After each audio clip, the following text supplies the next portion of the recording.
May God open our eyes to see, our ears to hear, our hearts to love. Amen. By night we travel in darkness to seek for the living water. The worship team read through all of the Gospels for Lent a few weeks ago, and as a result of that reading, chose as a focusing image for our services in Lent, water. So we have the waterfall installation that was made by Robin. And we also arranged for it to rain almost every day since Ash Wednesday, so you can't get away from it. Water, essential element of life, enlivening, connecting, drenching, and tragically in this last week, drowning. Water gives life, and in the wildness of storms, sometimes takes life. And we remember the families of the young boy and the older man who died in wild water this week. Jesus told Nicodemus in the reading we heard last week that to know the reign of God, a person must be born of water and spirit. The Samaritan woman, of whom we heard today, meets Jesus at the well, and water both unites and divides them. Water, essential to human life, divides in our time too. The tension between the farmers and the environmentalists about use of water in the Murray-Darling Basin that Katie Gurner told us about a few weeks ago after her tour last year. The standoff between corporate powers and the water protectors on the Dakota Access Pipeline. The critical need for sources of clean water all over the world, which is the focus of some of the Lent event projects that we have been invited to support. Jesus speaks of himself as the source of water that eternally quenches thirst, the gift of God for us. In the gospel reading, you heard the story of this nameless woman whom Jesus talked with on his way north to Galilee. Actually, what you heard was the gospel writer's imaginative recounting of Jesus' meeting with the Samaritan woman. I want to give you another imaginative recounting of her meeting with Jesus. I make no claims for historical accuracy, but I'm grateful to New Testament scholar Joanna Dewey for her interpretation of the text on which this retelling will be based.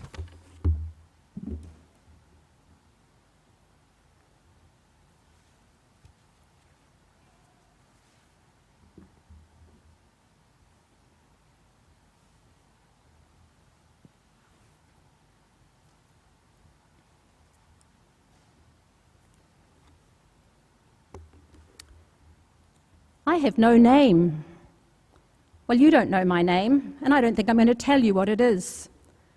Throughout the centuries, you Christians have made up so many odd and some not very nice things about me, so that I think I will keep my name to myself today. You call me the Samaritan woman, but there were quite a lot of us. Jesus was in Samaria, after all. Or you call me the woman at the well. Really, that's like saying the woman at the supermarket. I went across to Woolworths before. I was quite amazed. Food for sure, but so much processing and packaging. I do rather like the way the water comes out of taps here. Back in my day, women went with jars to the well for water. We might have to make a dozen or more trips a day to get water, so there's nothing unusual about a woman at the well. Now, some of your people, writers of biblical commentaries, make a big deal of me being there by myself in the middle of the day. They seem to think that I'm an outcast in my village because I was there by myself. And it is true that women mostly go out in the morning and in the evening. It makes the work less burdensome when we can talk and sing together. But still, we all go out now and again during the day too.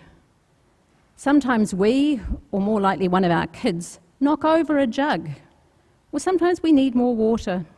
Or sometimes we just want to get away, be on our own for a little bit. So we help one another, looking after the kids, or we leave them with an older child and go off alone to the well. The men think that we didn't plan right, and we let them think that, but really we all do need a little space. So I'm no outcast.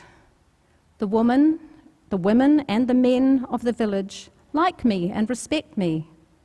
Why wouldn't they? My hospitality is generous. I do my share of the work. Indeed, even in your story, it's clear that I am respected. The people of the village all listen to me when I come back and tell them about Jesus, and they come out after me to see for themselves. They wouldn't do that if I were an outcast. I think the commentators are just like the disciples who didn't see why Jesus would be talking with a woman. And your commentators have made a big deal about all my husbands. But so what? Jesus was just showing me that he was wise, a prophet maybe. And so he told me about my life. And he didn't imply that I was evil or shameful. That's your doing. That's part of why I'm here today, to set the story straight. Besides, that was the beginning of our theological discourse, the longest conversation that Jesus has with anyone. We weren't just talking about me. We were talking about the 5 gods of Samaria, the gods of my place. To give them credit, some of your commentators did actually manage to work that out. I'll come back to our theological discourse, Jesus and mine. But first, I want you to think about the story that you heard read. Just as Peter and Andrew and James and John left their boats and their nets behind, so I left my water jug. Just as Andrew heard Jesus and went to get Simon Peter, saying, "We have found the Messiah," just as Philip found Nathanael and said, "We have found the one about whom Moses in the law and also the prophets wrote," so I went and told all my village about this man who could be the Messiah. And because of my witness, the whole village came out to meet Jesus and heard for themselves and came to know that he was the one who would save us, who would lead us to abundant life. But first, it was because of my words that they believed. One of your better commentators called me the first successful missionary. A nice change from those who tie themselves up in knots about my supposed sexual sins. You Christians have certainly got yourself into a mess about sex and gender. You've completely missed the point of my story because of that. But as I keep forgetting, really, what I want to talk to you about today is my discourse with Jesus, for that's the real point. The good news about the Messiah who brings us living water. I'm just one of many women and many men who have told the world about Jesus. Sadly, many commentators, even Jesus' male disciples in the story, seem to be struck by the fact that Jesus was talking to the likes of me, a woman of Samaria.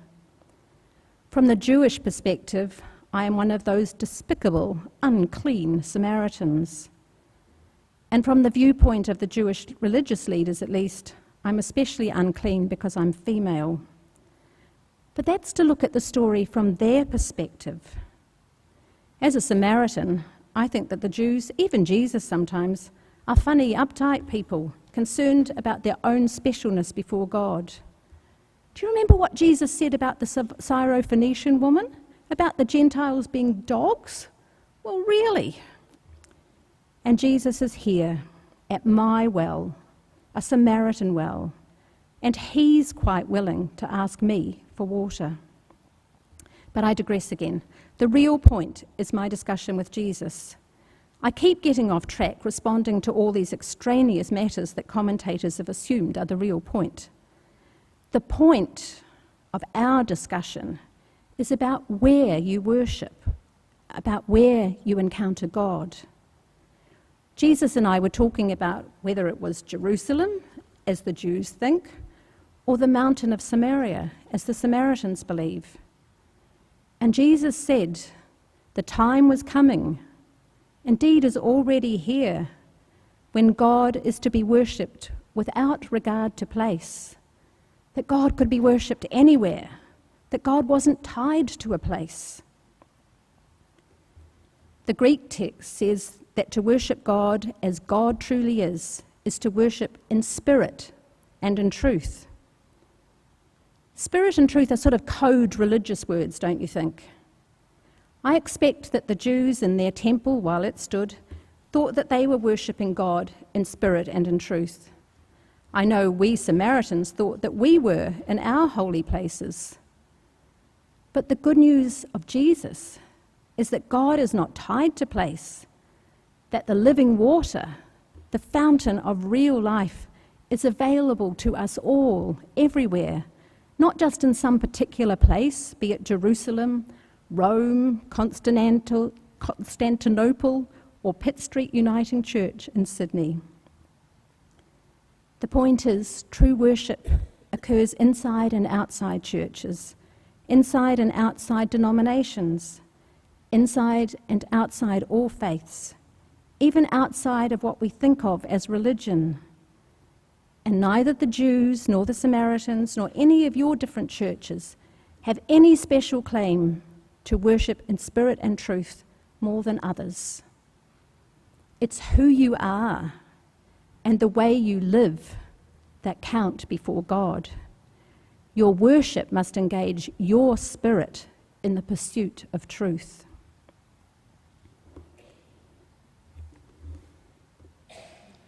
Who knows where the water in this well comes from?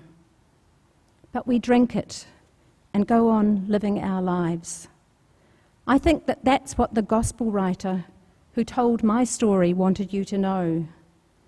That's how the creative, transforming power of the sacred is.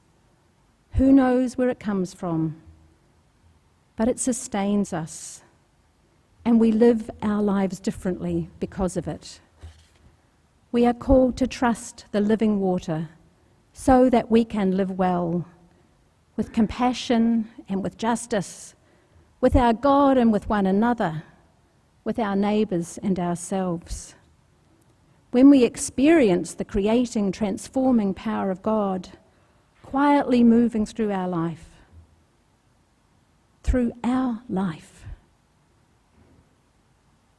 something changes in us. And if we choose to respond to the gift that is given to us, then we worship, then we give worth to what really matters. We gather together in community, tell the stories, break the bread, make space for the sacred. God is sensed in a community that seeks the sacred together without regard to place, and any attempt to establish a place as better or truer or more spiritual is human pride, humans putting themselves and their institutions in the place of God. The point is that God's living water, the true fountain of life, is offered to us all. And I almost told you my name and I said I wasn't going to do that. I, a woman of Samaria, invite and exhort you, wherever you are, to drink deeply of sacred living water, to enjoy and rejoice in the satisfying water divine presence gives us.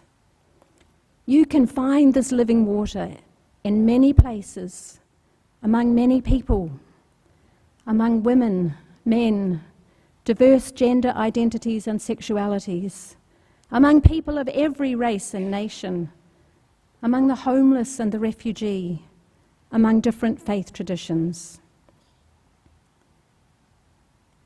If we open ourselves to it, it sustains us as we live our lives, quietly moving through life, through our life, so that we might live in Jesus' way. so that we might live life to the full, love wastefully, and be all that we can be. So thank you for stopping and listening and sharing the journey with me. Amen.